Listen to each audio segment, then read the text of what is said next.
That's one of the reasons why I want to make sure that when you're riding and you're asking a horse to turn, particularly in your neck rein, that you don't leave your hand out here and just leave it here the whole time. It's a signal response release. The release is your hand needs to come back to center. So this is teaching him find the release, bend and yield and find the release. So this is working one side of the horse at a time. Okay, now that we've done that 2 or 3 turns, I'm going to reintroduce what I did a second ago, which is the bend with the inside rein and collect with the outside rein. And understand that I'm using little signals with my legs, and they happen really fast. And I'm going to tell you how fast they happen, but don't be thinking that this is exactly what I'm doing at the time I'm saying it, because I can only say about 1/3 of what it is that I'm doing, but it's a little bit like this. Right rein, right leg, left leg, left leg, left rein, right leg, right leg, left rein, right leg, left rein, left leg, right seat. And I'm only telling you about 1/3 of them, okay? Wow. That's how fast this communication is happening. All right, now we're going to come at these noodles again, because I've worked his nose down a little bit, and I've gotten him more familiar with me, and I've got him a little bit more relaxed in the environment. Now we're going to come up to one side, and I'm going to ask him to just address the obstacle like we did the pulse. So I'm going to come on up here and use his curiosity to go ahead and touch those, and to even play with them and understand that they move. So he's wiggling on them. Sometimes a horse will touch this, it'll move, and they'll jump up in the air. Okay, for instance, if you're riding and your horse reaches over and sniffs in the bucket, and their chin hooks on the bucket and it falls down, they'll spook. You need to be ready for that. They could touch it, it moves, and they could be thinking, well, that's not kosher. So I'm going to reach up there and touch it again. And this is the same technique I use for curtains. This is really the same obstacle as your curtain. It's just different because it's this way instead of this way. It's harder for horses. This one is harder for horses because they're not going to jump a curtain. Yeah. They're going to duck under it or go around it. So you take away the most dramatic of the evasions when you teach this obstacle sideways.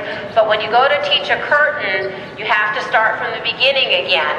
You have to start with something that you can see clearly through, and you reach up there and encourage that horse to touch it and to play with it and push it with their nose and understand the concept that it will move.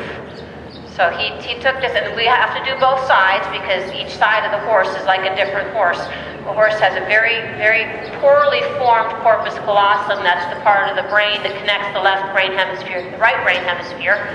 And when you have a poorly developed corpus callosum, some things don't switch from side to side. And God did that for a reason. It's because this is a flight animal, and he needs to be able to respond at a moment's notice to a threat. So now that we've pushed it with our nose, we're going to come up here, push it with the nose, and then try to push it with the leg. Let it touch his leg. And again, even though we played with it with the nose, it could be a completely different thing when it touches his leg. And then past that, it's a different thing after that when it touches his belly or his flank. So he's having a lot of trouble understanding that. So what I'm going to do is I'm going to take him at an oblique. I'm going to see if I can take him through it. There we go, we got a leg on it. And he didn't jump up in the air, so that tells me that he's understanding basically that this isn't a threat to him, and he's not flinching. And we'll push up against it there. Okay, now we're going to go ahead and move it another foot closer. I'm taking bigger gaps with this horse than I took with the horse yesterday. Bigger jumps, because this horse is not flinching like the other horse. The little black mare really jumped when it touched her. This horse isn't having that response, so I can ask him to learn this faster. But again, we're going to try to do this one side at a time. I'm not going to have him push through both sides at the same time. There we go. And we'll go through here. here and we'll practice our turn on forehand.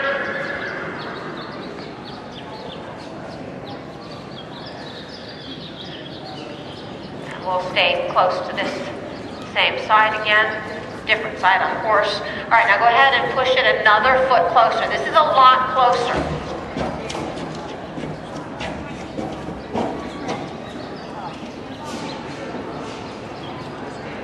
So here we're not going to be able to get through it without him hitting both hind legs on it.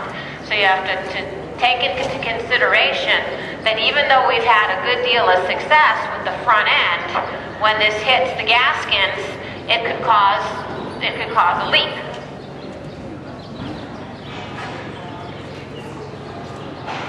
Now see, there's that little flinch. But notice I just let his front end go. I didn't haul him to a stop. I let him hurry through it and let him think about his success. And then we'll practice a turn on the haunches this time. We've been doing turn on the forehand. This is turn on the haunches. As the back end stays still, the front end moves. And I'm going to lead him with my right rein. Notice it's not a pulling rein. It's just set that rein out to the side. And then I'm going to support him with my left rein and send him around with my left leg. Again, same approach as with the poles. I don't want him to just blow through this. I want him to pause and think about what it is that's in front of him and process it. I'm going to come on out here because he was just going to go blow through that before he stopped on his own. This time I had to ask him to stop. There we go. That was less response. And then we're going to do a turn on the haunches over here. Okay, now he's not giving me a turn on the haunches. He's swinging his hip to the right. So I got to start again. I'm just going to push him back where we started from and just calmly say, okay, that's not what I was after. I'm going to lead with my left rein. I'm going to support with my right rein and push with my right leg. A lot of people will push the shoulder of the horse over in this maneuver.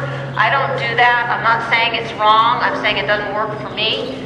I use my leg to say move, and I open the door with my left rein, but my right leg is more responsible for keeping the hips from swinging out of line than they are from cueing the shoulders over.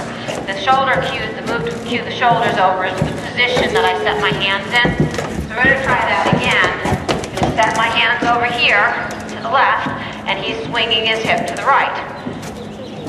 So I'm probably pulling too much on my left rein. Even though I'm not hardly pulling at all, I'm probably pulling too much for him. So I'm going to lead that rein over there with more slack in it. And there he understands that I don't want him to move his hips. He's having a little trouble with it, but he's processing and he's thinking. And it's okay if he's a little worried.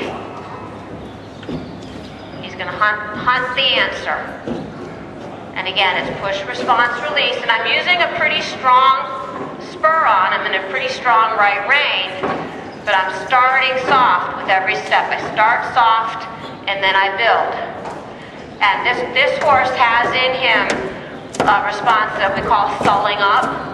Okay, that means that if you overstimulate him, he'll shut down. He'll shut down, and you can hit him with a baseball bat, and he won't care. Okay, that's why I don't use pushy techniques, is because you can cause a horse to sull up, and then they just go to Tahiti in their mind. They're off on a beach, sipping a Corona, and they don't care what's happening to their body. All prey animals do that. You'll see them in cattle when you rope them. Once you have them down, they lay down. And they'll just be still. There's a certain point where they just give it up and just be still. And a lot of times, you'll see that with deer and cattle, horses too. You lay them, they get laid down there, and they'll quit fighting. They're somewhere else in their brain. They're just completely gone, and you can't train on them when they're gone. When they left in their brain, you can do anything to their body, and they're just not going to be there. They're not going to be receptive to it. So we'll go through a couple of these more successful maneuvers. So we've had a lot of success with all of these except for the turn on the haunches to the left.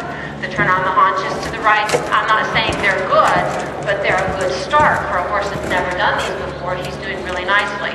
So I want you to see a little more up close where he shot.